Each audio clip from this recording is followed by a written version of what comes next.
مجھے حکم ملا ہے کہ میں بلا کسی تاخیر و تمہید کے میں آواز دوں عزت مآب عالی جناب طارق صدیقی صاحب کو۔ عزت مآب طارق صدیقی صاحب سے نہایت ادب سے گزارش ہے کہ تشریف لائیں اور تعلیمی بیداری کانفرنس کے حوالے سے آپ یقیناً بڑی یونیورسٹی سے فارغ التحصیل ہیں، بہت جامع پیغام ہمارے بیچ لے کر آئے ہیں، ہم آپ کا استقبال کریں۔ ہلو، آج کی یہ شام میرے خیال میں فیصل کے نام پہ ہے، نظامت فیصل صاحب اور نعتیہ مشاعرہ عبداللہ فیصل صاحب اور تقریر امیر فیصل صاحب کی بڑی جامع اور شروعاتی تقریر ہوئی ہے ماشاءاللہ سے۔ آج کی مسلم یوتھ بردرز کی 10ویں سالانہ کانفرنس جو تعلیم بیداری کے نام سے ہے، اس کانفرنس کو آرگنائز کرنے والے اور اس ایسوسی ایشن کے بانی سیکریٹری وسیع صاحب اور ان کے جتنے بھی اراکین ہیں وہ بے انتہا مبارک کے لائق ہیں۔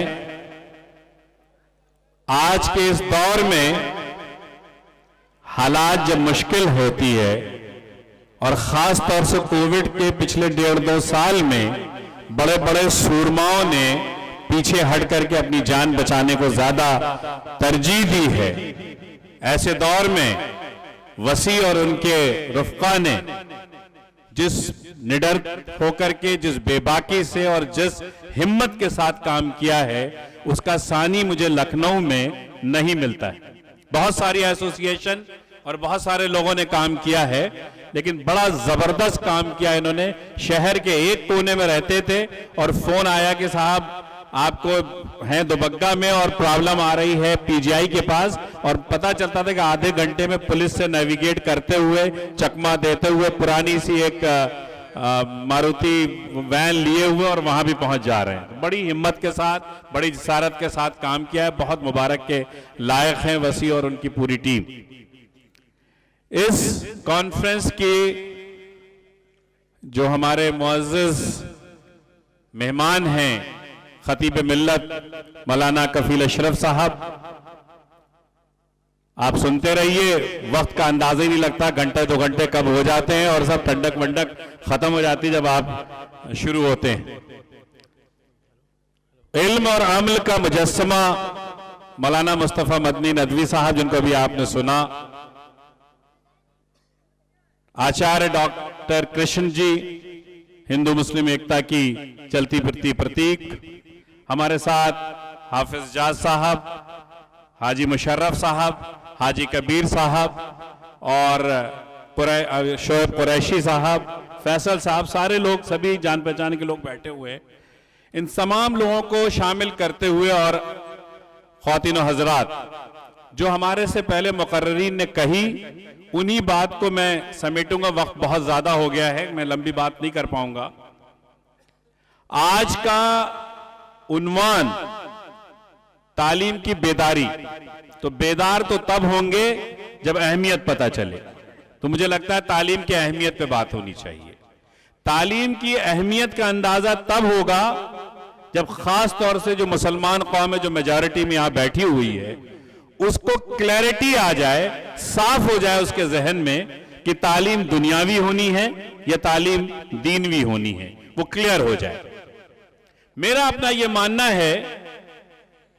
کہ جو اسلام سمجھ میں آیا، قرآن شریف علم نافع کی بات کر رہی ہے، اور قرآن شریف کو ہم تک پہنچانے والے سرکار مصطفیٰ صلی اللہ علیہ وسلم آخر الزمان کہ 2-3 باتیں، ایک ابھی آپ نے مولانا فاروقی صاحب سے سنی کہ کس طریقے سے چائنا بھی اگر آپ علم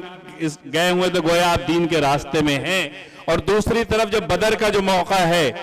جہاں پہ آپ فاتح ہو جاتے ہیں، اور اس وقت جو لوگ ہار جاتے تھے ان کے پاس 2-3 چوائس ہوتی تھی کہ یا تو وہ فدیہ دے دیں یا اسلام قبول کر لیں۔ سرور کائنات سرکار دو عالم صلی اللہ علیہ وسلم اپنے رہتے ہوئے ان تمام قیدیوں سے کہہ رہے ہیں، اے قیدیوں، ہو تم ہمارے لوگوں کو کچھ پڑھا اور سکھا دو. اسلام قلم بند نہیں, قرآن شریف مکمل نہیں. ایسی صورتحال میں آقا نامدار خود کہہ رہے ہیں ان قیدیوں سے کہ ہمارے لوگوں کو سکھا دو, تو ظاہر ہے وہ سکھانا سو کال دنیاوی سکھانا ہوا. یہاں سے بات بڑی واضح ہو جاتی ہے کہ علم کو دین اور دنیا کے خانے میں نہیں بانٹا جا سکتا. نفع کے جو علم ہے وہی دنیاوی علم ہے, وہی دینوی علم ہے. اور جس علم سے انسانیت کو خسارہ ہو, جہاں بوم بنتے ہوں, میرے خیال میں اس علم کا سیکھنا گناہ وہ دنیاوی اعتبار سے بھی اور دینوی اعتبار سے بھی. تو یہ کلیئرٹی آ جانی چاہیے. ایک اور بات, میں یہ نہیں کہتا کہ اسلام کی کسی بھی بات کی یا قرآن شریف کی کسی بھی بات کو سائنس سے ثابت ہونے کی ضرورت ہے, لیکن جب آپ سو کالڈ عصری علم سیکھیں گے, دنیوی علم سیکھیں گے, تو اسلام جو لاجیکل مذہب ہے, جو 2+2=4 کا مذہب ہے, کوئی چھو منتر کا مذہب نہیں ہے, سائنٹیفک مذہب ہے, اس کا سائنس تک انداز آپ کو سمجھ میں آئے گا. کیسے سمجھ میں آئے گا؟ اسلام میں جتنی چیزیں ہم لوگوں نے پڑھی اور سیکھی, سب سے مشکل جو دماغ میں بالکل دماغ سمجھنے سے قاصر ہے وہ معراج شریف کا واقعہ. سرور کائنات سرکار دو عالم صلی اللہ علیہ وسلم اللہ کے حضور جا رہے ہیں. جو سفر ہوتا ہے جب وہ سدرۃ المنتہا پہ پہنچ رہے ہیں, اور وہ سفر کوئی 27 سال کا ازمپشن کرتا ہے, کوئی کسی اور سال کا ازمپشن کرتا ہے, اور جب وہ تمام سفر کر کے پوری دنیا بیت المقدس سدرۃ المنتہا ہو کر کے لوٹ کر کے آتے ہیں, تو بستر گرم, کنڈی ہل رہی ہے. مطلب یہ ہے کہ ایک سنکیتک, ایک سمبولک بات کر دی گئی کہ گویا جو پورا کا پورا وقت تھا وہ ٹھہر گیا. 27 سال رہا ہو, 2700 سال رہا ہو, انسان کی نظر سے وہ وقت ٹھہر گیا. یہ بات دماغ نہیں سمجھ پاتا کہ کیسے ہو سکتا ہے کہ اتنا لمبا سفر ہوا اور آپ صلی اللہ علیہ وسلم واپس آئے اور بستر گرم اور کنڈی ہل رہی ہے. لیکن چونکہ اسلام پہ یقین ہے اس لیے ہم نے مان لیا. جب سائنس ترقی کرتی ہے اسلام کے آنے کے 1300 سال بعد, دنیا کا سب سے بڑا سائنسداں, آپ کی توجہ چاہوں گا, اگر آپ لوگ کافی پی چکے ہوں تو آکے تھوڑی دیر کے لیے آگے کی صفوں میں بیٹھ جائیے. جب سائنس ترقی کرتی ہے, دنیا کا سب سے بڑا سائنسداں البرٹ آئنسٹائن ہے, جس کو نوبل پرائز دیا گیا. وہ تھیوری آف ریلیٹیوٹی کی ایجاد کرتا ہے 1900 میں. آج سے 121 سال پہلے وہ بتاتا ہے کہ تھیوری آف ریلیٹیوٹی کیا ہے. ریلیٹیوٹی موٹی کتاب ہے, اس کا جز صرف اتنا ہے کہ اگر کسی بھی چیز کی رفتار سورج کی روشنی کی رفتار کے برابر یا اس سے تیز ہو جائے گی, تو اس چیز کے ذریعے چلی گئی دوری, لیا گیا وقت اور گین کیا گیا وزن, تین کے تینوں چیزیں ٹھہر جاتی. اب کائنات کا بنانے والا وہ اللہ, وہ خالق اور وہ مالک جو سورج کو 3 لاکھ کلومیٹر پر سیکنڈ کی رفتار سے چلاتا ہے, وہی خالق و مالک اپنی فرشتوں کو جو پلک جھپکاتے ہوئے آسمان سے زمین پہ اترتے ہیں, ان کو بھی 3 لاکھ کلومیٹر کی سپیڈ سے یا اس سے زیادہ تیز چلاتا ہے. سرور کائنات سرکار دو عالم صلی اللہ علیہ وسلم حضرت جبرائیل کے ساتھ سفر کر رہے ہیں. حضرت جبرائیل فرشتے ہیں جو پلک جھپکاتے ہوئے آسمان سے زمین پہ آ رہے ہیں, تو اس لیے ان کی رفتار 3 لاکھ کلومیٹر یا اس سے زیادہ کی رفتار رہی ہوگی. اور اس رفتار سے جب سرور کائنات کا سفر ہو رہا ہے تو وہ تمام سفر, وہ سفر 27 سال کسی نے آج تک کوانٹیفائی نہیں کیا ہے, کوئی بھی سال ہو سکتا ہے, لیکن وہ انسانی نظر میں وہ سفر ٹھہر جاتا ہے, کنڈی ہل رہی ہوتی ہے, بستر گرم ہوتا ہے. اس بات کو البرٹ آئنسٹائن 1300 سال بعد بتا رہے ہیں, 121 سال پہلے.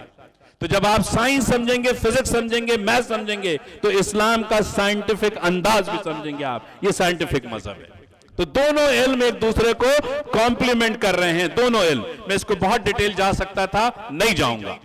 آپ اتنا سمجھ لیجئے, جب اسلام کے اس علم کو اقرا باسم کا اس طریقے کا معنی جب تک ہم سمجھتے رہے, تو ہم نے گولڈن ایرا جو اسلام کا تھا 800 سال سے لے کر کے 1450 سال, وہ 400-450 سال اسی اسلام کے ماننے والے لوگوں نے, اسی قرآن کے ماننے والے لوگوں نے, اور اسی رسول اللہ صلی اللہ علیہ وسلم کی قیادت میں رہنے والے لوگوں نے اس پوری دنیا کو تمام جدید علوم دیے ہیں. جلدی جلدی میں آپ کو گناتا ہوں. دنیا کی پہلی یونیورسٹی موروکو میں فزکس کے اندر فاطمہ بی بی کے نام سے 859 میں کھلی, وہ آج تک بھی ہے, وہ دنیا کی پہلی یونیورسٹی ہے. آپ کو جب یونیورسٹی میں جب ڈگری ملتی ہے تو ایک لبادہ پہنایا جاتا ہے اور ایک سر پہ آپ کو وہ دیا جاتا ہے جو آپ پھینکتے ہیں اور فوٹو کھچواتے ہیں، اور ہمیں لگتا ہے یہ یورپین سٹائل ہے۔ یورپین نے کاپی کرا عربوں سے، یہ عربی سٹائل تھا، لبادہ عربیوں کا تھا، چونکہ ترقی یافتہ قوم اس زمانے میں عربیوں کی تھی، مسلمان کی تھی، اسلام و قرآن کے ماننے والوں کی تھی، اس لیے اس لبادہ ہی ماڈرن دیش ہوا کرتا تھا، ماڈرن کلچر ہوا کرتا تھا۔ ماڈرن وہ ہوتا ہے جو ترقی کرتا ہے۔ جب تک ہم ترقی کر رہے تھے تب تک ہم ماڈرن تھے، ہم تب تک ترقی کر رہے تھے جب تک ہم نے اس علم کو دین اور دنیا کے خانوں میں نہیں بانٹا۔ الجبرا، کوآرڈینیٹ، آپٹکس، کیمسٹری اور ابن سینا کی پوری اناٹمی، پوری لائف سائنسز، پوری میڈیکل سائنسز، جتنی بھی ایجاد آپ لے لیجئے، ان سب کا ایجاد کرنے والا مسلم سائنسداں تھا، وہ نمازی بھی تھا اور سائنٹسٹ بھی تھا۔ اور جب 1450 سال میں 1450 سال میں جب ٹرکی اپنے عروج پہ آیا اور وہاں اس وقت کی جو ایجاد تھی وہ پریس کی چھپائی تھی، اور جب پریس چھاپنے کے لیے ہوا تو مسلمانوں نے پریس کو حرام قرار دے دیا، اور 240 سال تک حرام رہا۔ 1450 سے لے کر کے 1690 تک 240 سال تک حرام تھا۔ یہی 240 سال کا وہ وقت ہے جب تک پوری دنیا اپنی باتیں چھاپ کر کے آگے بڑھ رہی تھی اور مسلمان اس کو حرام سمجھ کر کے پریس کو، اپنی چیزوں کو، کتاب کو قلم سے لکھ رہا تھا، اور وہ جو دوری 240 سال کی ہوئی وہ آج تک موجود ہے، اور اس دوری کو ہم پار نہیں پا رہے۔ اگر پریس حرام تھا 240 سال تک تو آج بھی حرام ہونا چاہیے تھا، اور اگر آج حرام نہیں ہے اور اسی پریس سے قرآن چھپتی اور ہم ادب سے اس کو اپنے گھروں میں رکھتے ہیں اور پڑھتے ہیں تو 240 سال تک اسلام کو غلط سمجھا گیا، پریس کو حرام غلط اعلان کیا گیا۔ وہ ایک جز ہے جس نے ایک ترقی یافتہ قوم کو ترقی پذیر قوم بنا دیا۔ وہ صرف وہ جو 240 سال کا وقفہ ہے اس نے پورا گیم ہمارا بدل دیا۔ اس کا حل کیا ہے؟ حل یہ ہے کوئی نئی چیز نہیں کرنی ہے، واپس آپ کو اپنے بیسک میں جانا ہے، آپ کو پورا ایمان مکمل رکھنا ہے کہ قرآن شریف ہی وہ کتاب ہے جو آج سے لے کے قیامت تک آنے والی تمام ایجادوں کی چیزیں اس کے پیٹ میں ہے، وہ اشارہ کر رہی ہے۔ ہم قرآن کے پڑھنے والے سائنس بھی پڑھیں گے، سوشل سائنس بھی پڑھیں گے، اور قرآن کو سمجھیں گے بھی اور سمجھائیں گے بھی اچھی طریقے سے۔ جس طریقے سے وہ مبین کتاب ہے اور جتنی پھیلی ہوئی کتاب ہے اس کو سمیٹ دیا ہم نے اپنے کنزانی کی وجہ سے، تو ہم دین کو اور دنیا میں علم کو بانٹنے والے لوگ نہیں ہو سکتے۔ اور آخری بات آپ کے سامنے رکھتا چلوں کہ میں نے آپ سے عرض کیا کہ ساری سائنس کی دین دے دی، کیوں ہم پیچھے ہٹ گئے۔ اب آخری بات آپ کے سامنے رکھ دوں، یہاں وہ مجمع بیٹھا ہوا جہاں بچے بھی ہیں اور بوڑھے بھی ہیں، تو میں آپ سے اتنا عرض کر دوں میرے بزرگوں اور دوستوں، قال رسول اللہ اطلب العلم من المہد الى الاحد، اللہ کے رسول صلی اللہ علیہ وسلم نے فرمایا علم کو سیکھو پیدائش سے لے کر کے مرنے تک۔ تو میں اس لیے کہہ رہا ہوں اگر غلطی سے آپ مدارس میں نہیں جا پائے، اسکول میں نہیں جا پائے، آپ کی سٹرکچر پڑھائی اگر نہیں ہو پائی، کوئی بات نہیں، آپ جس طریقے سے علم نافع کو سیکھ سکتے ہیں، اور آج کے تاریخ میں یہ کام اتنا آسان ہو گیا ہے موبائل کے دور میں کہ آپ جو چیز موبائل سے سیکھنا چاہیں وہ 100% کریکٹ نہیں ہوتا، لیکن 90 تو ہوتا ہی ہے، 95 تو ہوتا ہی ہے، تو ہم دنیا کے XYZ سیکھ سکتے ہیں۔ آپ جو اس موبائل سے کہیے وہ نکال کر کے آپ کو پروس دیتا ہے، تو آج گھر بیٹھے بغیر پیسہ لگائے ہوئے آپ ایک اچھی خاصی علم کو سیکھ سکتے ہیں۔ تو رسول اللہ صلی اللہ علیہ وسلم کی وہ جو حدیث میں نے آپ کے سامنے رکھی ہے کہ آج آپ کو بڑا موقع ہے کہ اگر کسی وجہ سے چھوٹ گئے ہیں آپ، تو آپ علم گھر بیٹھے اپنے کسی وقت میں مقرر کر لیجئے کہ ہم دنیا کے کام کرتے ہیں، ہم صبح 1 گھنٹہ، شام کو 1 گھنٹہ ان طرح کے علوم کو سیکھیں گے۔ اگر آپ اس طرح کے علم سیکھیں گے تو آج جو یہ تعلیمی بیداری کی مہم چھیڑی گئی ہے، بہت سارے طریقے میں، بہت لمبی بات ہو جائے گی، ایکسلنس کا ڈالیے۔ اگر آپ میکینک بھی ہیں کوئی برائی نہیں ہے، آپ میکینزم میں ایکسلنس کریے، اس میں ITI اور ڈپلوما کے ڈگریز لیجئے جس میں آپ کو جب لوگ بلائے تو آپ بہتر کام ان کو کر کے دے سکیں۔ اور جو علم ویسے ہے وہ تربیت کے لیے، انسان بنانے کے لیے، پیسہ کمانے کے لیے ہی صرف نہیں ہے، لیکن کرا جا سکتا ہے۔ تو ہم کو موقع یہ ڈھونڈنا چاہیے کہ اپنے بزی شیڈول میں سے آپ دنیاوی اور دینوی پروفیشنل اور